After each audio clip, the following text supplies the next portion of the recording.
Your muscles can be strong at any age. Whether you're a child or a senior citizen, having a healthy and strong body is crucial, especially as we get older. Many people neglect their health, and sadly, their later years are filled with discomfort and unhappiness.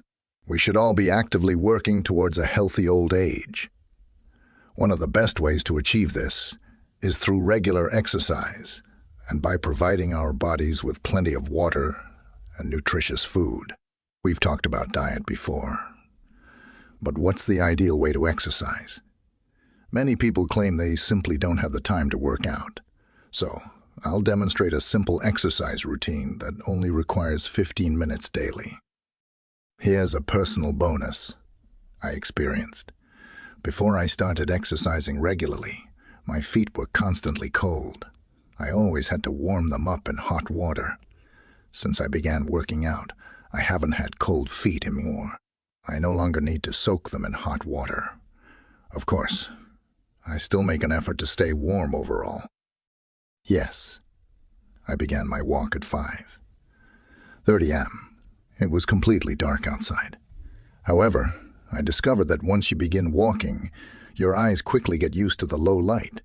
Carrying a flashlight is a bother, so I didn't. When I left my house, it was chilly and dark.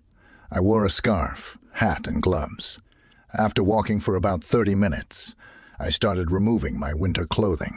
By the time I returned home, the scarf, hat, and gloves were off. I would enter the house, exclaiming, "It's warm in here." No one else felt the same way. I have a pal named Dr. Jonathan Gibbs. He did a PhD on the effect of exercise in the cell, and he told me this. He said when you do that in the morning, a network of capillaries is opened that equals the distance around planet Earth. I can hardly get my mind around that one. So where are these capillaries? They're in your extremities. They're in your extremities. They're in your extremities. They're in your fingertips. They're in your brain. They're in your eyes, so it increases eyesight. It increases. Hearing it increases every single body function. Leviticus 17:11 states that the life of the flesh is in the blood. It moves blood. How excited was when I found only 15 minutes. Well, let's have a look at this. It's called high-intensity interval training, or often called HIIT training, and the first documented evidence of the HIIT training was probably, before the war. Some German trainers were training their athletes in it. The war came, a lot was lost. And then the next time it was documented was a Japanese trainer called Tabata. Now, in many gyms, they still have the Tabata protocol, and he was a trainer for his girls in the Olympic Games, and they were doing figure skating, and he discovered that if they did the HIIT training, they had an edge. So what did he do? So the high intensity, he got his girls to do that for about 20 seconds. The recovery was probably 60 seconds, and the use cycle, meaning it's done for a cycle, would be about 6 cycles of 20 seconds high intensity, 60 seconds recovery. He found when it came time for the Olympic Games, they had an edge. They had an edge on the other athletes. And this isn't that what it's all about. Everyone that goes to the Olympic Games is the best that their country has, and sometimes they win by split seconds, so finding something that gave his girls an edge was very important. I read about the HIIT training, probably the first book I read about. It was Dr. Doe McGuff's book, Body by Science, and he's a doctor. I think he's a heart doctor, and he started to I found out about this. So what he did was he did 30 seconds high. Intensity 90 seconds recovery for a cycle of 6. And what I have found in my reading, that's probably a time that most people come at would be the very best. So what is the high intensity? It's running for your life. It's going for as hard and as fast as you can, whether that be swimming, whether that be running up hills. So what's recovery time? Well, the research shows that the best recovery time is when you're moving a bit, So what I would do is I do my stretches. I'd over. I can't do much because I'm all wind up. But I would do my stretches, and because all my exercise is being done on my legs, I might do the 10 down and the 10 up and the 10 back. So the best recovery time is when you're doing it slowly. So Mark and I, we run up the hills because we're in the mountain. So there are hills and dips, and we run up the hill, and then we walk down the hill, and then we walk down the hill, and then by the time we've walked down the hill. It's easily 90 seconds, maybe a bit more. We know we're ready to go again because your breathing and your heart settle down when you think you can go for it again, that then you're ready for your next high intensity in the Framingham Heart Study. I've quoted this study a couple of times. 30,000 people, little town over many years. They found that by the age of 50, most people had lost 40s of their lung capacity. Why is that? Because people never do what you experience when you get to the end of your 30 seconds. Those lungs are just stretched wide open. Those little bronchi right at the end are being forced to start working high chest breather. Can find that the bottom half of their lungs can almost go into Dorsey, so no wonder by the age of 50, many have lost 40 of their lung capacity. The study showed that by the age of 80, most had lost 60 of their lung capacity. Remember, oxygen, the most vital element needed for life. That's where we get it through our lungs. The more you exercise, the stronger that heart gets. And that's where we get it through our lungs. The more you exercise, when it's strong, it doesn't have to beat much, cuz every beat is so strong with the delivery of blood. It is said we only have so many beats per lifetime, so you can see the fit of the person.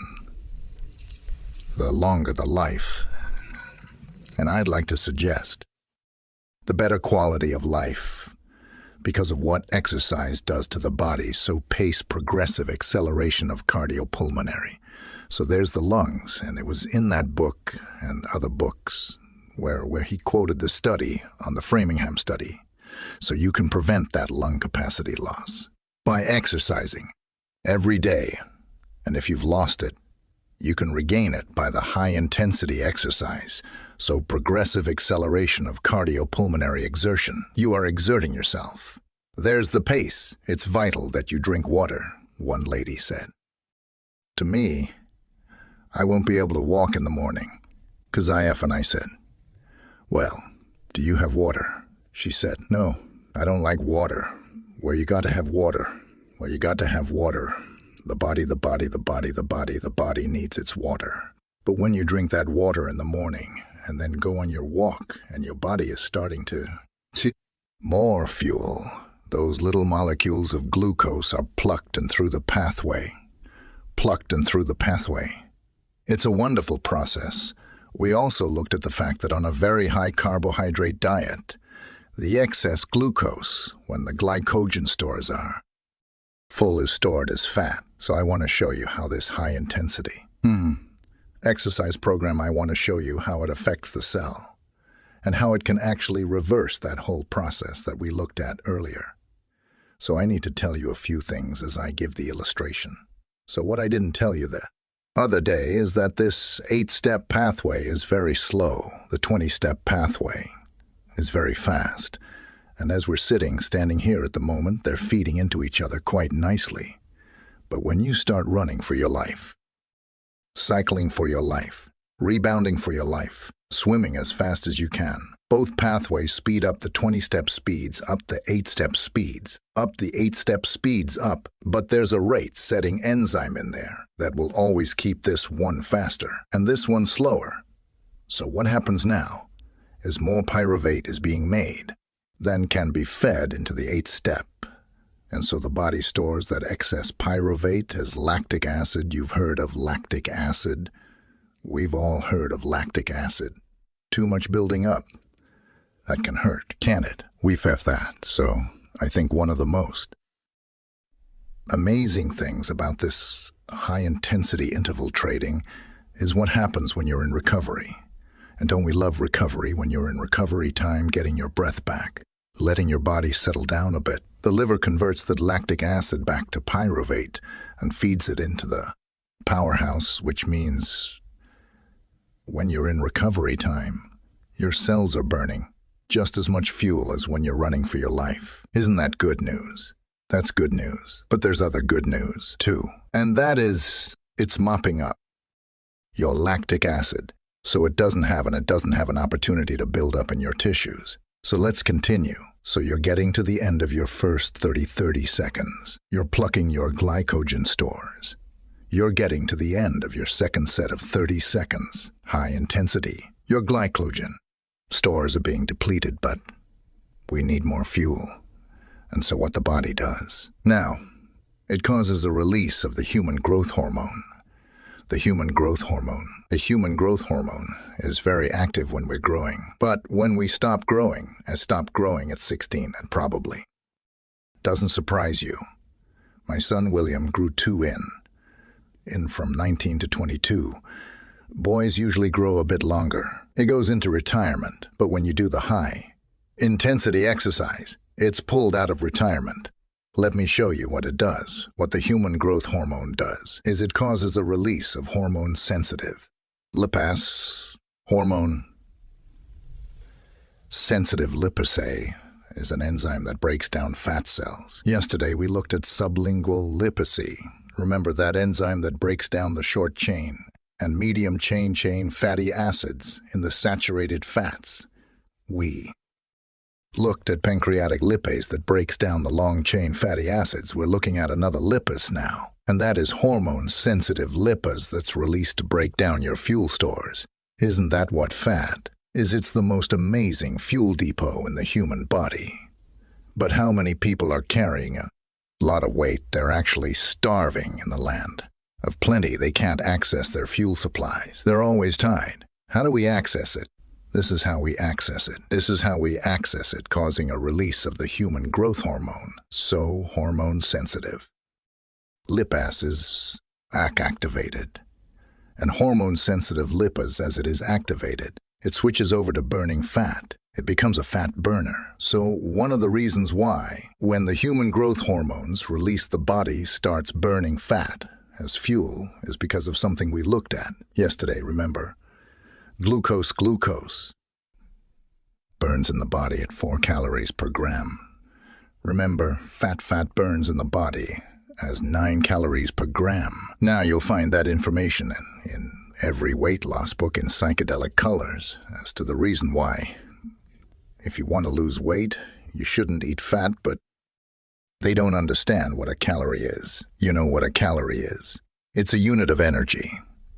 So if you want a high-energy food, what do you eat? That you see, it's a misconception. The human growth hormone also increases the body's ability to process protein. The human growth hormone also increases the body's of human growth circulation of the blood to the skin. Now the effect of this is it slows down. Aging, no wonder. The movie stars pay $11,000 a week for this human growth hormone because their profession is dependent on them looking good. And you can see this helps you look good. Well, I'm offering it to you, a cut price today, 15 minutes high-intensity interval training. A day will cause a release of that human growth hormone, and that human growth hormone will remain active for 24 hours. People ask me, how often do you exercise? I say daily. Daily.